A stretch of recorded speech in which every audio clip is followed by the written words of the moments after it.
Bonjour à tous, bienvenue sur Tutorials Dev. Pour cette deuxième vidéo, nous allons travailler au fait sur la commande git cherry pick, qui est une commande au fait que nous allons utiliser dans le cadre des développements dépendants avec Git. Alors, je vous ai prévu au fait un petit Trello avec l'ensemble des tâches que nous allons réaliser durant tout le tutoriel. Donc, principalement, on va réaliser deux développements sur deux branches distinctes qui vont s'appeler dev1 et dev2. Donc, je vais passer à l'invite de commande. Alors, notre invite de commande, du coup, nous allons démarrer par l'identification de notre branche distante. Donc, qui est la première étape de notre tuto. Donc, git k, git k-all avec le petit et commercial.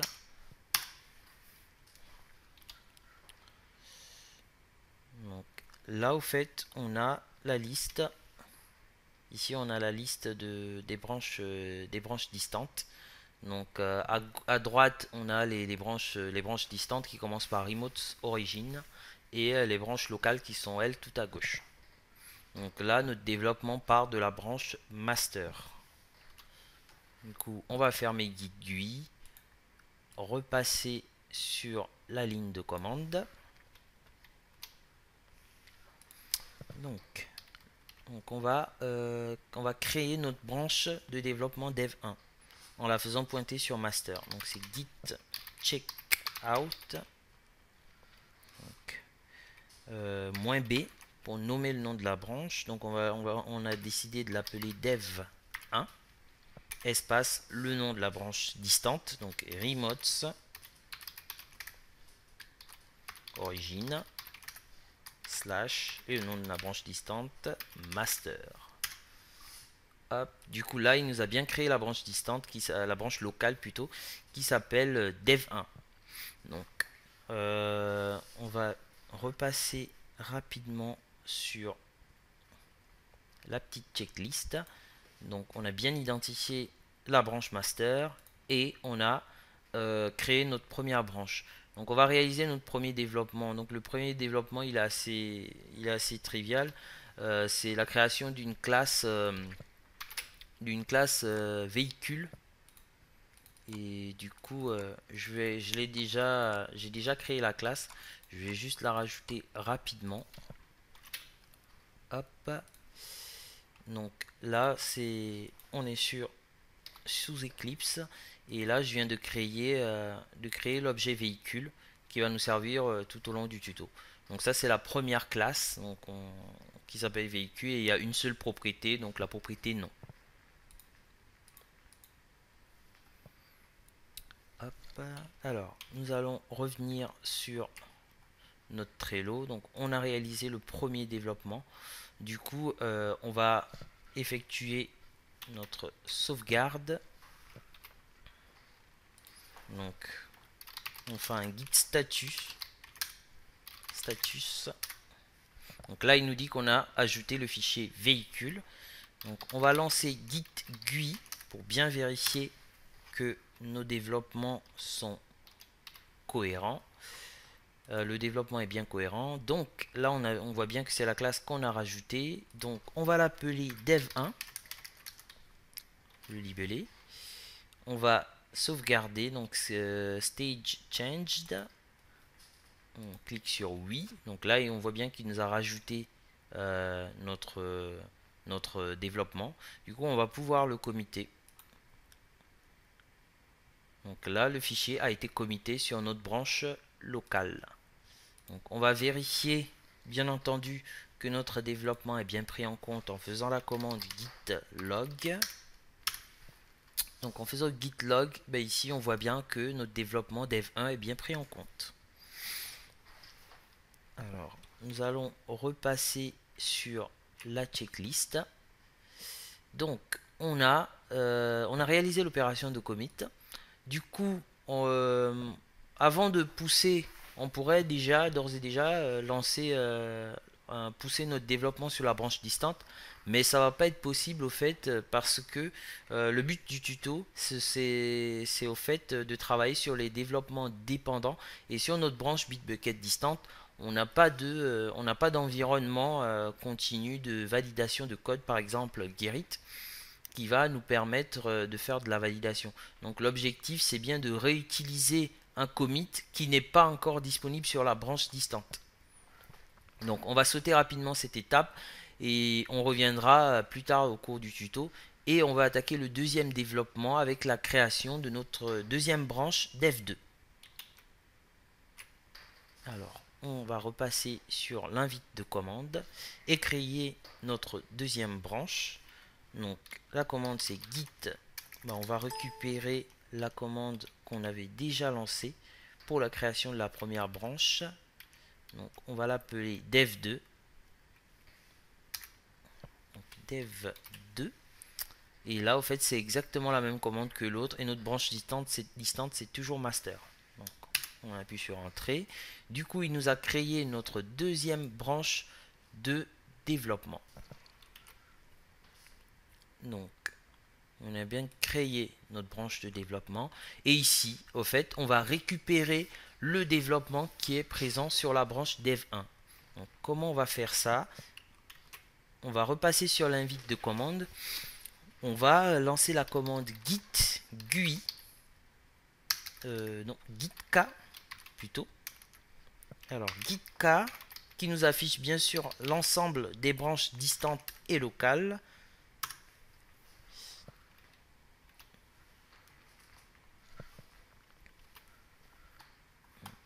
Donc ici vous avez la liste des branches distantes et locales. Donc comme vous pouvez le voir, donc à droite on a les branches distantes, et à gauche on a les branches locales.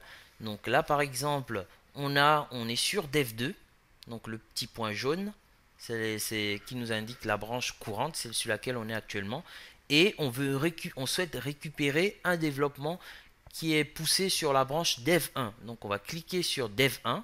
Donc là on est bien dessus, on est bien sur dev1. Et là au fait on va récupérer le commit qui est présent sous dev1 qu'on a appelé aussi dev1. Donc qu'est-ce qu'on va récupérer? On va récupérer l'identifiant du commit qui correspond à l'identifiant SHA-1 qui est juste ici. Donc on va sélectionner et copier cet identifiant. C'est celui-là qu'on va renseigner au fait dans notre commande cherry-pick. Donc on va revenir sur notre invite de commande. Du coup, on va lancer notre commande git cherry-pick pour pouvoir récupérer le développement. Donc la commande c'est git cherry-pick.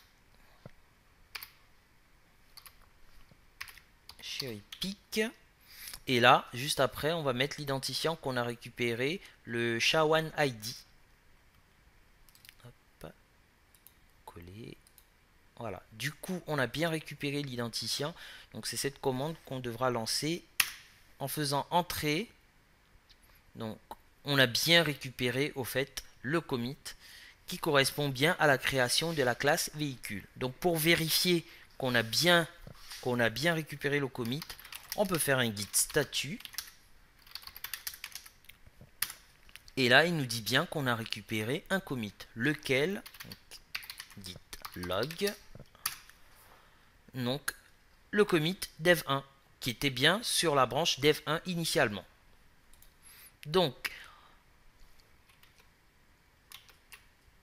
ici, on a récupéré notre commit avec la commande git cherry-pick. Du coup, on va réaliser notre deuxième développement. Donc, le deuxième développement, c'est la création d'une classe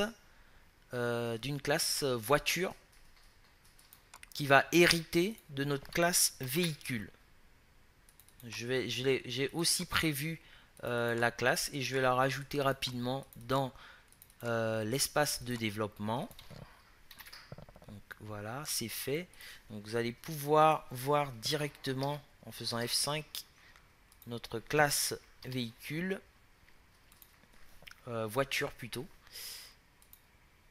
Alors, on va lancer la mise à jour. Donc là, on voit bien la classe que je viens de rajouter, donc notre deuxième développement. Donc c'est la classe voiture et du coup qui hérite bien de la classe véhicule créée sous dev 1. Donc sous dev 1, sous la branche dev 1 avec le libellé de commit dev 1. Du coup, vu que notre développement est terminé, donc on va cocher notre case réaliser le développement et ensuite on va effectuer notre opération de commit en faisant git GUI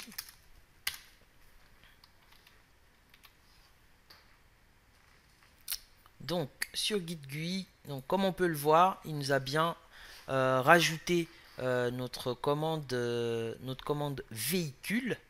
Donc une fois qu'on voit bien que tout ça est validé, donc on va rajouter un libellé, on va l'appeler dev2. Donc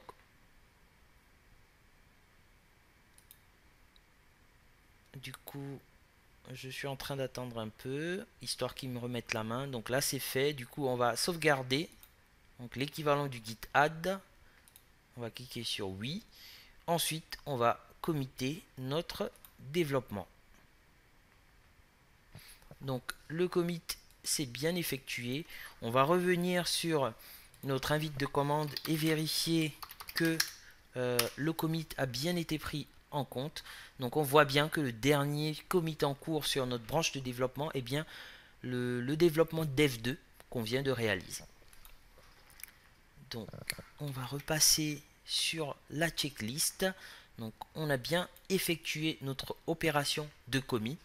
Et là, dans l'ordre, on va pouvoir maintenant pousser nos deux développements.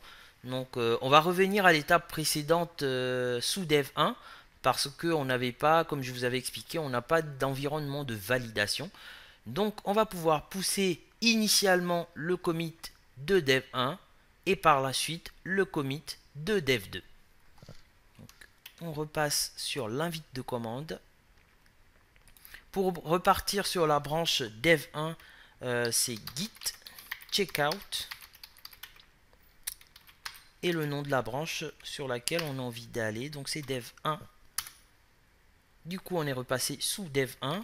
On va faire un git statut pour voir où on en est. Donc on a git status. Donc là du coup on va synchroniser notre branche dev 1 avec notre repo distant avant de pousser le développement. Donc git pull rebase origine. Origine, la branche d'origine c'est master, c'est bien la branche distante, la branche cible. Souvenez-vous dans l'identification de la branche distante. Donc c'est master. Donc, il nous demande le mot de passe.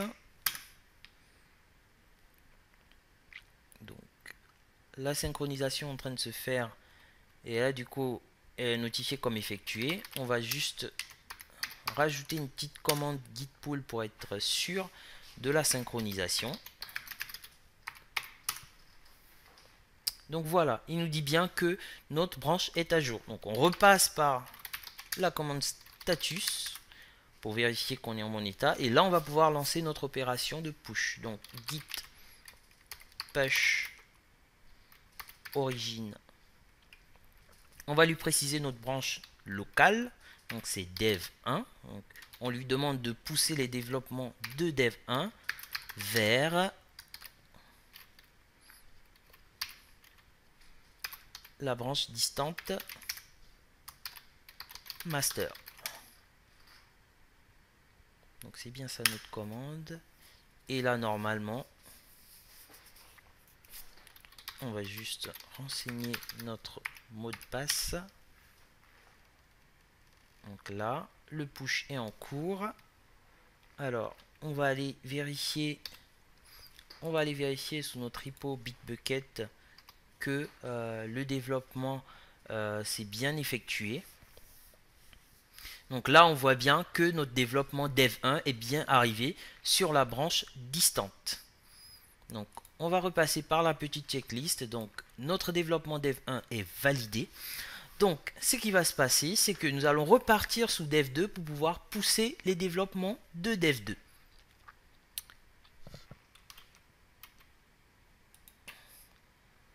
Donc on est sur l'invite de commande. C'est la dernière étape qui nous reste du tutoriel.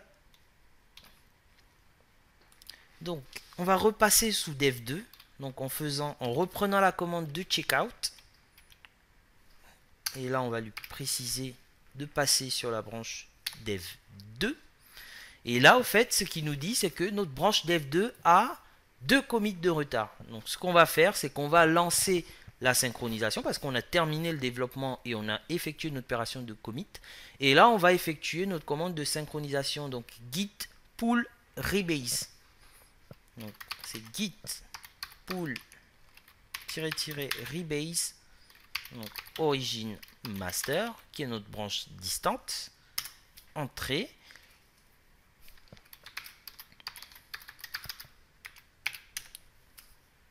Donc là, normalement, il va tout synchroniser.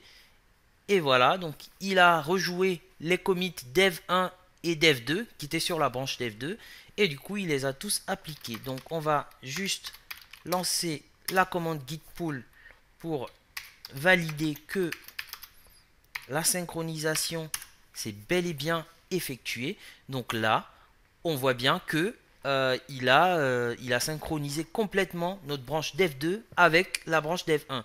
Donc il a récupéré sous la branche distante les développements de dev1 et ensuite il a rajouté notre deuxième commit de dev2. Donc pour vérifier, on va faire un git log. Et là, on voit bien que il a récupéré notre dev1 sur la branche distante et sur dev2, la branche locale, on a le développement dev2 qu'on va pousser immédiatement. Donc, git push origine. On va lui donner la branche courante, donc c'est dev2 cette fois-ci. Et on va lancer la commande sur la branche distante master, qui est la branche cible de départ. Donc entrée, là on va se loguer. Et là on a poussé notre deuxième développement. Donc on va aller vérifier bien sûr sur le repo distant que tout cela s'est effectué correctement. Et là, comme vous pouvez le voir, on peut bien voir que le deuxième développement est aussi arrivé sur la branche distante, le repo Bitbucket. Donc, on a ainsi effectué l'ensemble des tâches initialement prévues pour le tutoriel. Donc, on est bel et bien arrivé à la fin de notre tutoriel. Donc, n'hésitez pas à laisser des commentaires dans le descriptif de la vidéo. Et à la prochaine vidéo.